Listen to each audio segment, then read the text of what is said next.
I love sewing, but sometimes this Singer sewing machine won't run.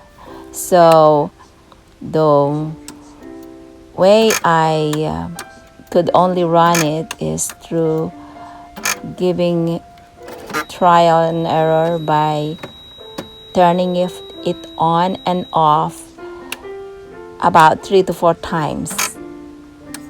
And oftentimes it works after 3 to 4 times, but sometimes I have to keep on doing it.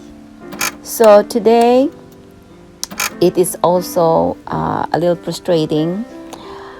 It will have that whistling sound, which means this sewing machine is not going to run.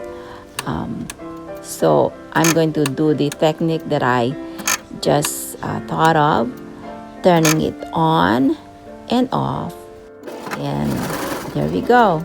Now it's running again. So that's the simplest way I could do it for the time being until I take this guy to the shop.